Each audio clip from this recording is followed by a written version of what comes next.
आश्रम व्यवस्था का ऋग्वैदिक काल में आश्रम व्यवस्था का चर्चा मिलता है। आश्रम व्यवस्था जो देख रहे हैं, ये जो देख रहे हैं श्रम धातु से मिलकर के आया हुआ है आश्रम।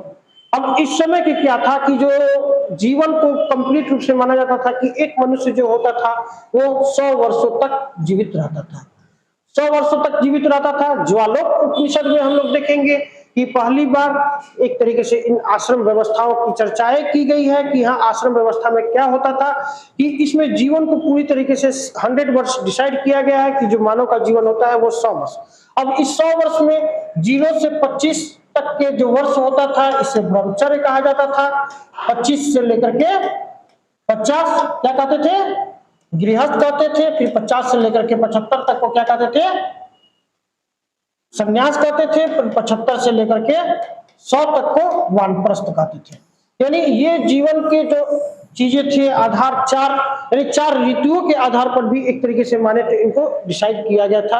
और 0 से 25 वाले को जो ब्रह्मचर्य कहते थे, इसमें क्या होता था कि कोई भी व्यक्ति जो होता था अब जीवन की उन प्रत्येक प्रक्रियाओं से वो परिचित होता था। जैसे अभी हम लोगों ने 16 संस्कार देखा ना, तो 16 संस्कारों में हमने देखा ना कि वो गृहस्थ जीवन में आने के पूर्व सारी की सारी प्रक्रिया उसी से गुजर चुकी होती है। वैदिक शिक्षाओं को भी लेता है। वैदिक शिक्षाओं को लेने के बाद वो एक तरीके से घर पर आता है। घर पे आने के बाद फिर उसकी शादी विवाह होती थी।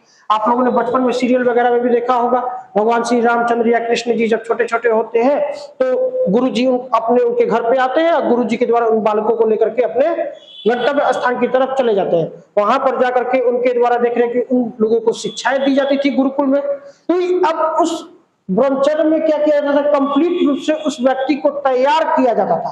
तैयार किया जाता था कि आगे आने वाला जो तुम्हारा शेष 75 वर्ष का जो समय है, इस 75 वर्ष के साथ तुम कैसे लड़ोगे, कैसे जियोगे, या इन दरमियान में तुम्हें किन किन चीजों का स्वरूपों का, किन किन चुनौतियों का सामना करना पड़ सकता है, उन सारे चीजों के अकॉर्डिंग इन्हें तैयार करने की कोशिश की जाती थी इस ब्रह्मचर्य, जिसमें मुख्य रूप से देखें तो वेदों से संबंधित वैदिक शिक्षाओं को ही दी जाती थी।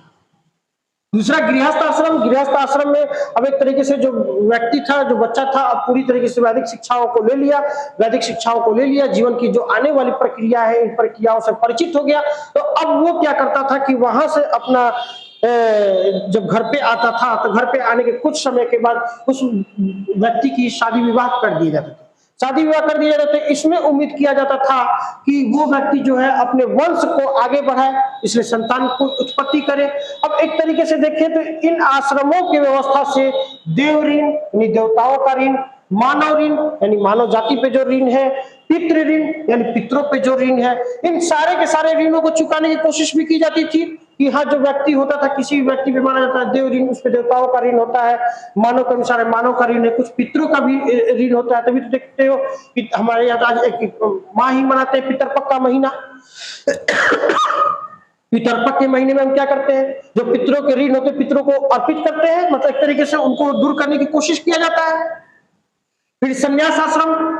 अब एक तरीके से ठीक है, गृहस्थ जीवन को भी आपने जी लिया 50 वर्ष तक, अब 50 वर्ष बाद जैसे ही जी लिया तो अब आप संन्यास जीवन को पकड़ लो। संन्यास जीवन को पकड़ लो यानी कहने का मतलब हुआ कि अब एक तरीके से जो पारिवारिक गतिविधियां थी उस समय की, उन पारिवारिक गतिविधियों में आपका जो हस्तक्षेप हो वो हस्तक्षेप धीरे धीरे कम होने लगे। अब धीरे धीरे हस्तक्षेप कम होगा क्योंकि अब नई पीढ़ी आ रही है। नई पीढ़ी आ रही तो अब जाहिर सी बात है कि अब वो आपके प्रत्येक हस्तक्षेपों को उस अनुसार स्वीकार नहीं करेगी। तो अब नहीं करेगी तो धीरे धीरे क्या होगा कि आपकी समाज में या उस घर में वैल्यूएशन कम होने लगेगा। तो इन सब चीजें ऐसी स्वरूप ही ना उत्पन्न हो, इसलिए आप जैसे ही 50 वर्ष को क्रॉस करते हो तो 50 वर्ष के क्रॉस करने के बाद आप संन्यास जीवन की तरफ बढ़ जाओ। क्लियर? फिर वानप्रस्थ ये जो होता था जीवन का एक तरीके से अंतिम पड़ाव होता था। वो व्यक्ति अपने इन तीनों ही लाइफों को जी चुका है, अब उसके बाद वो जंगल वगैरह इन चीजों में अपना जीवन व्यतीत करने लगे और सन्यासी की भांति कंप्लीट रूप से अपना जीवन व्यतीत करते। अब ये जो आश्रम व्यवस्था थी, आश्रम व्यवस्था हमारे यहाँ एक कंप्लीट रूप से देखें तो उस समय की जो सामाजिक संरचनाएं थी, उन सामाजिक संरचनाओं में कैसे किसी व्यक्ति विशेष को अपने जीवन के अन्य अलग अलग जो प्रक्रियाएं हैं उन प्रक्रियाओं के लिए तैयार करना